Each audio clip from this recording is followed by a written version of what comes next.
She had not always been a woman who mended fishing nets. There was a time, not so long ago, when her hands knew only silk and cold champagne glasses, and the particular weight of a diamond bracelet that cost more than most people made in a year. There was a time when she woke up next to a man who ran 3 cities from a single phone call, who never raised his voice because he never had to, who had a way of walking into a room that made every other man in it suddenly remember somewhere else they needed to be. His name was Julian Voss. And she had loved him. God, she had loved him. Not the power, not the cars lined up outside their building or the way maitre d's fell over themselves when he walked in. She had loved the man underneath all of that. The one who made coffee before she woke up and left it on her side of the counter without saying anything about it. The one who remembered that she hated roses and always brought sunflowers instead. The one who looked at her sometimes like she was the only thing in the world he had not figured out yet, and like that was exactly the way he wanted it. She loved him the way you love someone when you are certain you know them, completely, quietly, without a single crack of doubt. She was wrong. The night it all ended was a Tuesday. She had left Alina's gallery opening early because her head was splitting and the wine was bad and she was tired of smiling at people whose names she could never remember. She stopped at the corner store and picked up a bottle of the red Julian liked, the kind with the black label, because she thought maybe they could sit together and let the week unwind. She was thinking about that. About sitting next to him on the couch with her feet tucked under her and the city quiet outside the window. She was thinking about him when she opened the front door. She was thinking about him when she walked down the hall. She was not thinking about anything at all when she reached the bedroom threshold and stopped. The room was dim, the kind of dim that is a choice, and the two people inside it did not hear her come in. Elena, her sister, her blood. Julian. She stood there for what felt like a very long time, long enough that she understood exactly what she was seeing, long enough that no part of her could tell herself she was wrong, long enough for something deep inside her chest to go completely, permanently quiet. She did not scream, she did not throw the bottle she was still holding, she did not say a single word. She just turned around, and she walked back down the hall. And something that had been Sarah Voss stayed behind in that room, and whatever was left of her kept moving. She was gone before the sun came up. Not through the front door, where the cameras watched every inch of the lobby and the night staff made polite conversation and nothing ever went unnoticed. She went through the service corridor behind the kitchen, the narrow one that smelled like industrial cleaner and old cardboard, the one Julian had shown her as a joke one night after a dinner party that had gone on too long. He had laughed and called it the escape hatch. She had laughed too. She was not laughing now. She took 2 bags. She took the emergency cash she had kept folded inside the lining of her winter coat for years, money she had put there almost without thinking, the way women who have learned to pay attention always keep a small door open somewhere. She left the jewelry on the dresser. She left the car in the garage. She left the closet full of dresses and the framed photo from their wedding where Julian was laughing at something she had just said and looked more like a real person than she had ever seen him look before or since. She left all of it. Because you cannot carry a life that has just been burned to the ground. She became someone else on a bus going north, watching the city shrink behind her and feeling nothing about it, which frightened her more than the grief did. She gave herself a new name somewhere around the state line. Sloane, simple, forgettable, the kind of name that does not invite follow-up questions. She found the town by accident. Or maybe the town found her, the way certain places seem to pull in people who are running from something, who need somewhere that asks nothing and promises nothing and simply exists at the edge of the world without apology. The fog rolled in off the water every single morning like a curtain that never fully opened. The people who lived there had their own histories they did not discuss. Nobody looked at her too long. Nobody asked where she came from. She found a shack at the end of a gravel road with a porch that leaned slightly to the left and windows that rattled when the wind came off the water. And she put 2 months of cash on the table in front of the landlord and she called it home. She got work on the docks, salt air and early mornings and hands that learned to move fast and stop shaking. She learned to mend nets because someone needed help and she needed something to do with her hands so they would not remember what they used to hold. The men on the docks called her Sloane and asked no questions, and she was grateful every single day for their total, beautiful lack of curiosity. And then she found out she was not alone. She had carried 2 lives out of that city without knowing it. She had been 6 weeks along and had no idea, and when the nausea started she thought it was grief, because grief will do things to a body that feel like every other kind of sickness. By the time she understood what was actually happening, she was already 3 months in and already too far gone from everything she used to be to turn back even if she had wanted to. She did not want to. 6 months after she disappeared in a small clinic 20 miles from anywhere that mattered, with a midwife who took cash and had a face that gave away nothing, Leo and Mia came into the world. Two of them, she had not known about the two until the very end.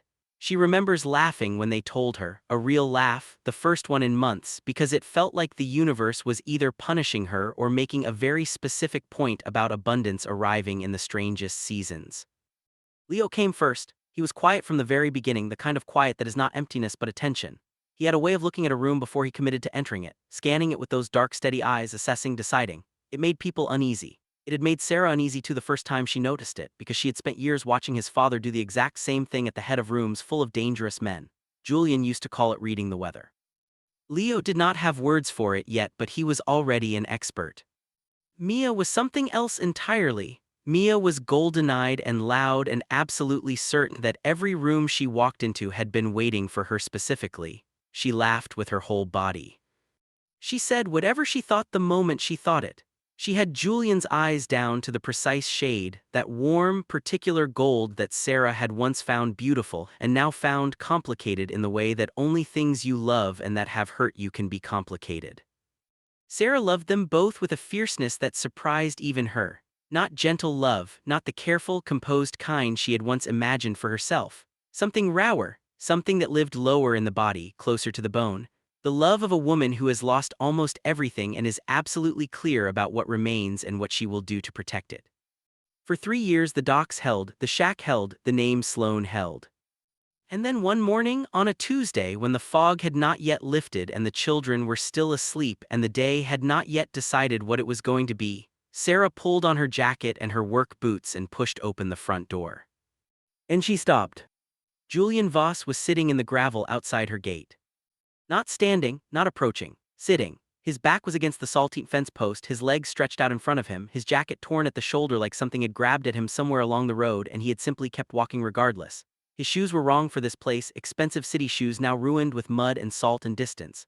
His face was carrying something she had never once seen on it in all the years she had known him. He looked used up, not tired the way sleep fixes, tired the way a person gets when they have been running toward something for so long that arriving is the thing that finally breaks them. He looked up at her. She stood in the doorway and did not move and did not speak and told herself that her heart was not doing what it was doing. And the name Sloane, that careful, quiet name she had built from nothing and lived inside for 3 years, the name that had kept her children safe and her past buried and her own chest from caving in completely, began at its edges to come apart. She stepped outside anyway. She pulled the door shut behind her, gently, so the latch would not click loud enough to wake anyone inside. Then she walked to the gate and she stood on her side of it and she looked down at him in the gravel and she said, with a voice that she made as flat and as steady as she possibly could, that he had the wrong house.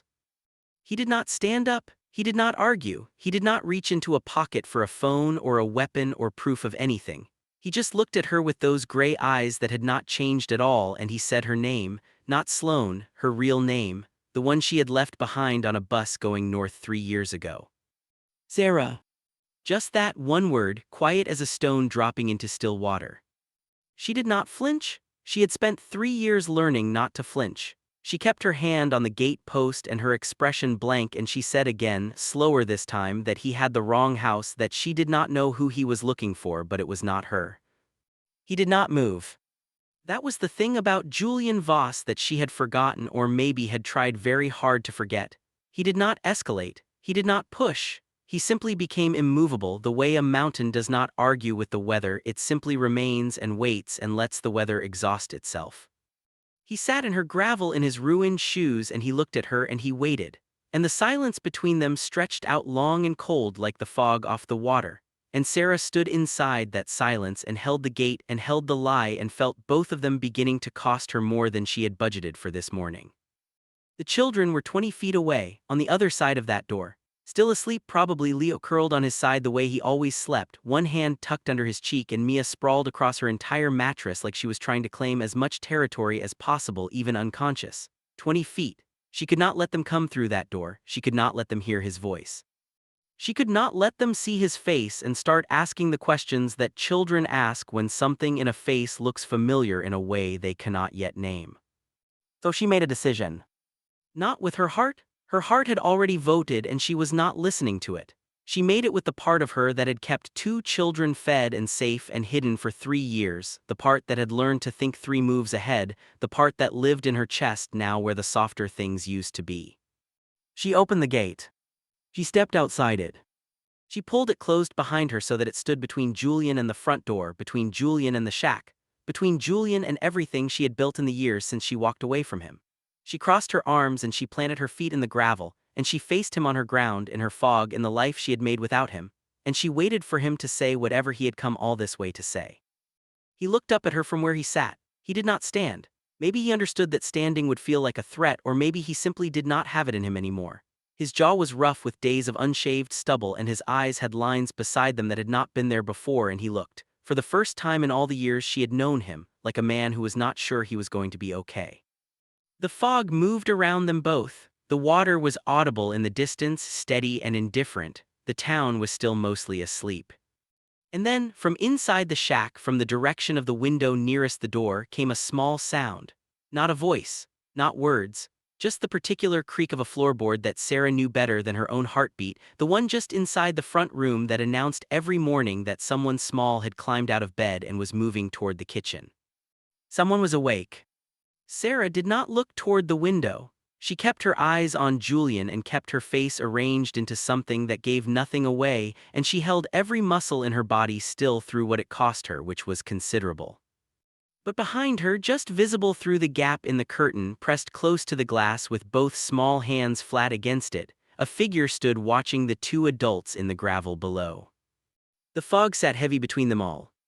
And the morning waited. She had told herself over 3 years that if she ever saw him again she would feel nothing. She had practiced it, not on purpose, not the way you practice a speech or a skill, but the way survival makes you practice things without asking your permission.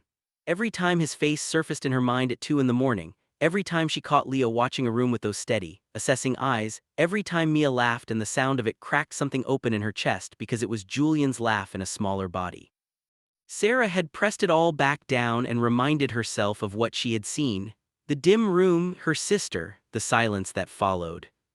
She had built a wall out of that image, brick by brick, over 3 years, mortared with grief and necessity and the daily business of keeping 2 children alive in a town that asked no questions. She had believed the wall was solid. She had been wrong about that too. He reached into the inside pocket of his torn jacket slowly, the way a man reaches for something when he is aware that the person across from him is one wrong move away from disappearing again. He pulled out a folded envelope, thick with papers, and he held it out to her across the gate without standing up, without stepping forward, without doing anything that could be read as pressure. She did not take it. He set it on top of the gate post, and he pulled his hand back and he waited. The fog moved between them. The water was steady in the distance. Sarah looked at the envelope the way you look at something you already know is going to change everything, because some part of you can feel it before your mind catches up and your body wants one more second of not knowing. She took it. The papers inside were not what she expected. She had expected lawyers, demands, the kind of documents that men like Julian Voss used to remind you of what they owned and what they could take. Instead, what she unfolded were photographs, financial records, a handwritten note in Alina's handwriting that Sarah recognized immediately, that looping, careful script her sister had used since they were children, passing notes across the dinner table. She read it once and her hands went very still. She read it again because the first time did not fully reach her.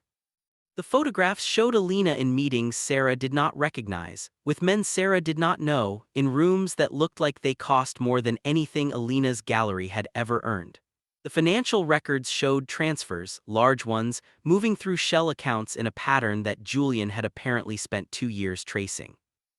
And the note, Alina's own handwriting, was addressed to someone named Marcus, and it said, plainly and without remorse, that the sedatives had worked exactly as planned and that by morning Sarah would be gone and the problem would be solved.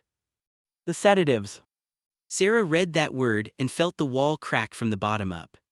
She looked up at Julian. He was watching her face with an expression she had never seen on him before, not triumph, not vindication, something quieter and more painful than either of those things. something that looked underneath all the exhaustion and the stubble and the ruined shoes, like a man who had rehearsed this moment 10,000 times and was now discovering that none of the rehearsals had prepared him for the actual weight of it.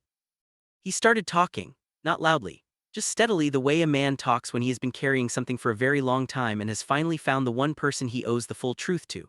He told her that he had woken up that night with no memory of the hours before, that something had been wrong in his body, slow and thick and wrong, and that by the time his mind cleared enough to understand what had happened, she was already gone. That he had spent 3 days believing what the scene had been arranged to make him believe, and then his men had found the glass, the one Alina had left behind, and the residue in it had told a different story entirely. He told her about Alina and Marcus, about Marcus being a competitor who had wanted Julian's territory for years and had decided the cleanest way to destabilize an empire was to destroy its foundation from the inside, that Alina had been promised a share of everything if Julian fell apart after Sarah left, that they had calculated correctly that Sarah leaving would hurt Julian in ways that no rival or enemy ever had or could. He told her that it had worked, for a while, that he had not fallen apart in the dramatic way they had hoped for, but that he had hollowed out in a quieter way, which was worse. That he had kept the empire running because the empire did not require his heart to function, only his mind, and his mind had kept going even when everything else went dark. He told her it had taken him 2 years to build the full picture, another year to find her. He did not tell her what those 3 years had felt like. He did not use that kind of language. But she could see it in the way he was sitting in her gravel at 7 in the morning with nowhere left to perform and nothing left to prove, and that told her more than words would have anyway. She stood there holding the papers and she did not know what to do with any of it. Because here is the thing about a wall you have spent 3 years building. Even when you find out the foundation was wrong, even when the evidence is right there in your own hands in your sister's own handwriting, the wall does not simply come down. It just stands there, suddenly uncertain of itself, and you stand on your side of it, uncertain too, and the ground between you is not safe to walk on yet and maybe will not be for a very long time. She opened her mouth to say something, she had not decided what.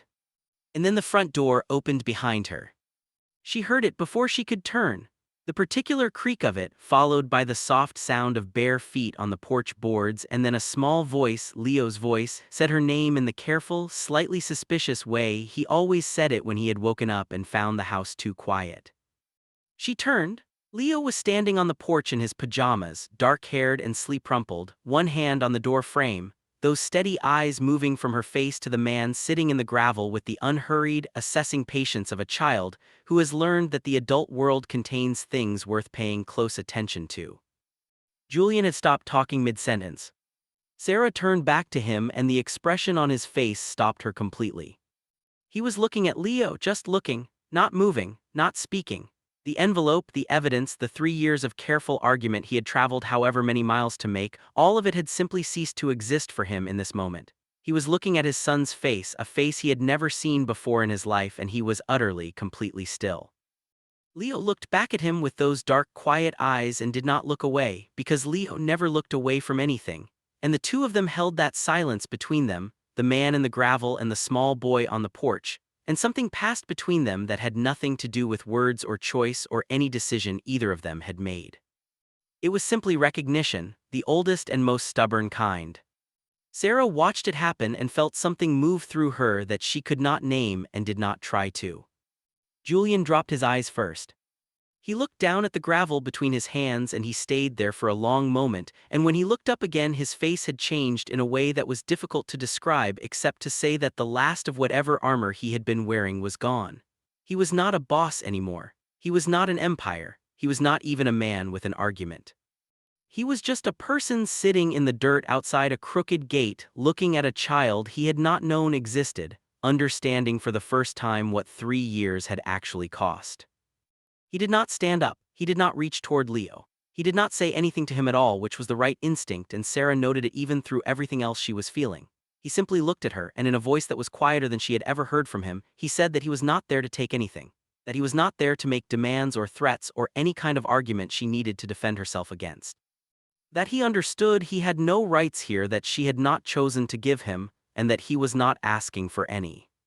He said he just needed her to know the truth. That was all he had come for, whatever she did with it was hers to decide. Then he sat back against the fence post. And he stayed there. Sarah stood with the papers in her hand and her son on the porch behind her and the fog thinning slowly around all of them. And she watched Julian Voss do the one thing she had never once in all the years she had known him seen him do. He waited without leverage, without threat, without anything to offer except his presence and his stillness and the particular endurance of a man who has finally understood that some things cannot be commanded, only earned, and that the earning is going to take longer than he has patience for and he is going to stay anyway. She did not invite him inside. She was not ready for that and she was not sure she would ever be and she was not going to make that call standing in the gravel at 7 in the morning with her son watching from the porch. She told Leo to go back inside and start the oatmeal. He looked at Julian one more time, that long measuring look, and then he went. Because Leo, even at 3 years old, understood that there are moments when adults need the room. Sarah looked at Julian for a long time. He did not fill the silence. He had learned something in 3 years too. She took the papers back inside with her. She closed the door, she did not lock it. And Julian remained in the gravel as the fog pulled back from the water and the morning opened up around him, pale and cold and indifferent, his back against the salt-eaten post, his eyes on the sea in the distance, a man stripped of every title and every weapon and everything that had ever made other men afraid of him. The Mafia boss had arrived at the edge of this town in a torn jacket and ruined shoes, certain of his argument and desperate in the way that only the powerful get desperate when they finally meet the one thing their power cannot solve. But the man sitting in the gravel now was not a boss. He was a father. And the distance between those two things was not a short road, it was not a quick fix, it was not something evidence and documents and 3 years of penance could simply close. But he was sitting in it, quietly, without demands. And that, Sarah thought, standing at the window with the papers in her hand and the oatmeal beginning to bubble on the stove and Mia's voice starting up in the back room, small and golden and relentless as ever, that was either the beginning of something or the end of everything. She was not sure yet which one she was hopping for. And she was not sure that uncertainty, after 3 years of being so certain about so much, was entirely a bad thing.